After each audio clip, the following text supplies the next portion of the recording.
Hey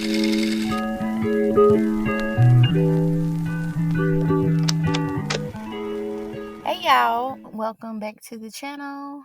Just a little disclaimer, I am recording outside and I don't believe I recorded outside ever, so I'm not exactly sure how much background noise will be picked up. You might hear I have a special quail, so you might hear him crowing in the background, or yeah, I'm not exactly sure what y'all might hear, but just ignore all that, okay?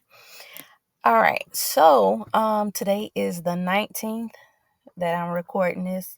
Lord willing, this video will go out on the 19th because I've attempted to record this 50 million times at this point.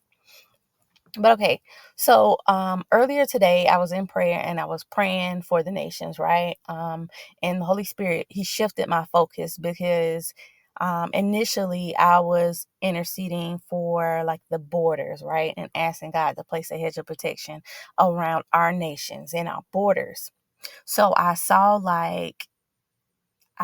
the borders and I saw a wall being built, right? It was in the process of being built, like things being stacked upon each other, like a wall, right? But then it got like halfway done, and then the vision switched to like me looking at a map of the US, and then specific states started jumping off the map at me, right? So basically he was highlighting specific states, right? On in the US. So I realized that this wasn't about outside threats. It was about what was already on the soil. Hidden dangers, unseen agents, sleeper cells, not just in the natural, but in the spirit. All right. So in the natural, sleeper cells are agents or groups that are planted silently within a country, right? They blend in, they wait, they live here or wherever they're at. They live there peacefully. And then when the time is right, they activate.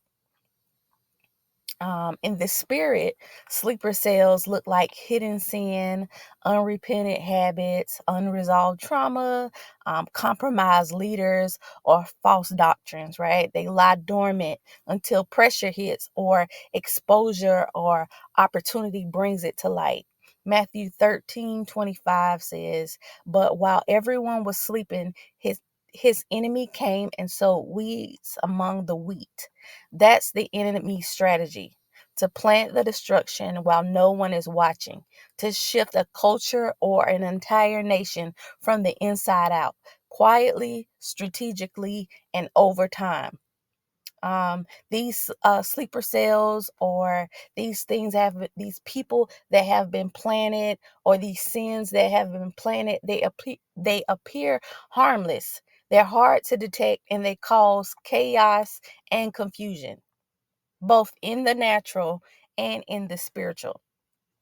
But both must be exposed, right? If we focus on natural threats, we miss the spiritual strongholds that's behind them. If we focus only on spiritual warfare, we ignore real world consequences playing out in real time, right? We're seeing it on the news right now.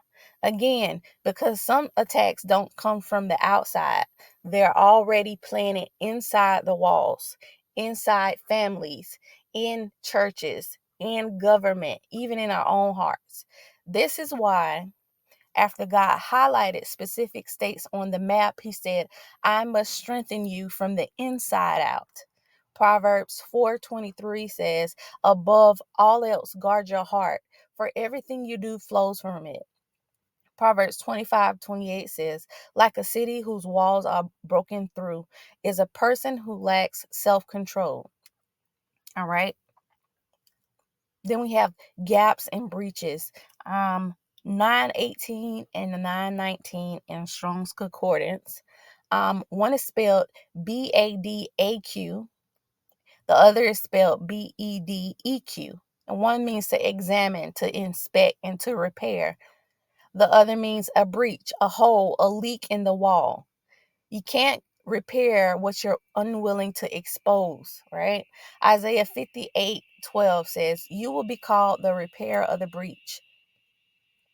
But before we can repair a breach, we have to locate it, inspect it, and expose it. All right. So things like unforgiveness can lie dormant for years until someone triggers an old wound. Or pride is hidden in spiritual language and good works. But when correction comes, pride shows up loud. Or people pleasing, it looks like humility and serving. But when you know you should say no or stand for truth, fear shuts you down.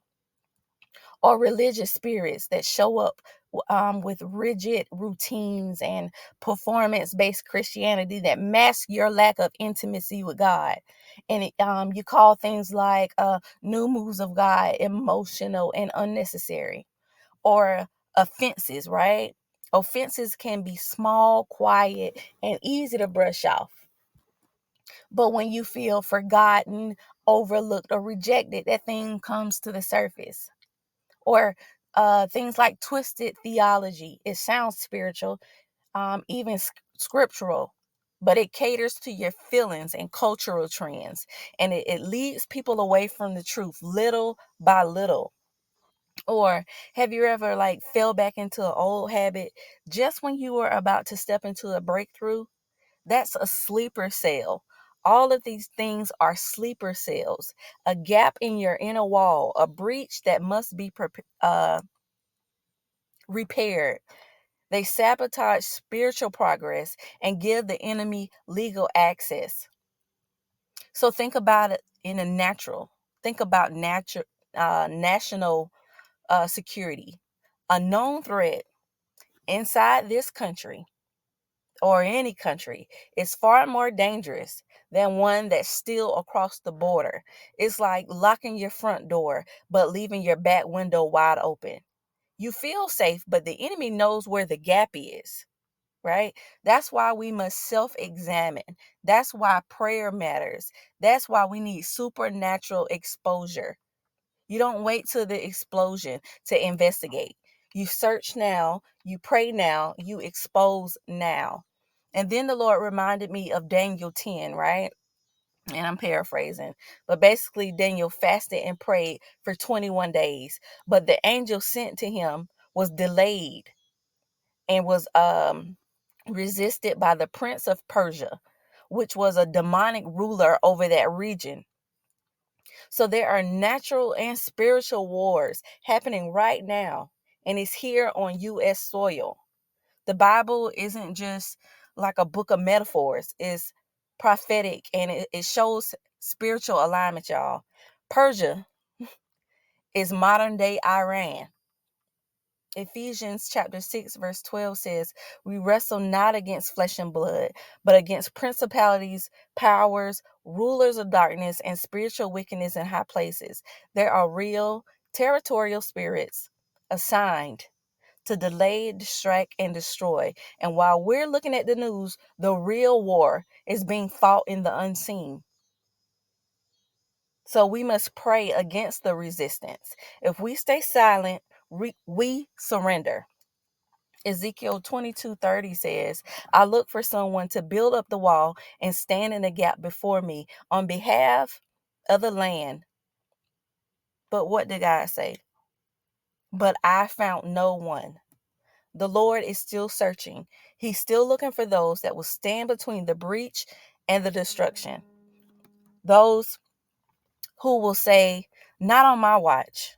This is a call to the watchmen, to the intercessors, to the ones who see beyond the natural. Remember, I said in prayer, He showed me an incomplete wall, and then He shifted my focus to the sleeper cells. Let me read Nehemiah. One second. I'm going to read Nehemiah chapter 4. Let's do 6 through 9. Let's see. So we rebuilt the wall till all of it reached half its height. For the people worked with all their heart. But when Sanballat, Tobiah, the Arabs, the Ammonites, and the people of Ashdod heard that the repairs to Jerusalem's wall had gone ahead and that the gaps were being closed, they were angry. They all plotted together to come and fight against Jerusalem and stir up trouble. And then verse 9 says, but we prayed to our God and posted a guard day and night to meet this threat. Right? And so that verse 9, but we prayed to our God and posted a guard day and night to meet this threat. It reminded me of a dream I had. It's been a couple of years now, right?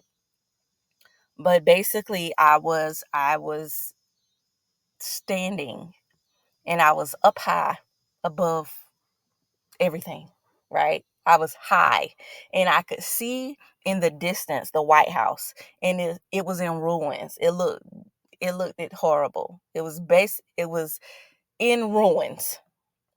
I could recognize it, but it looked, I'm just going to say it was in ruins, okay? All right? Nothing like how it looks in the natural now. And I remember seeing it like that, and there was something that looked like a grim reaper hovering over it at the same height as me, right? So we are both up in the air. It was a grim reaper type entity hovering over the White House in the distance. And when I saw that, I said, the boogeyman is coming.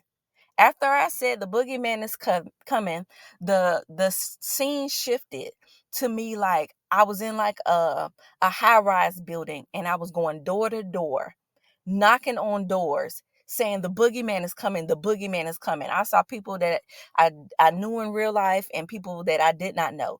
And I'm knocking on doors, run by one, running through the hallways, upstairs, one by one, saying the boogeyman is coming, the boogeyman is coming, right?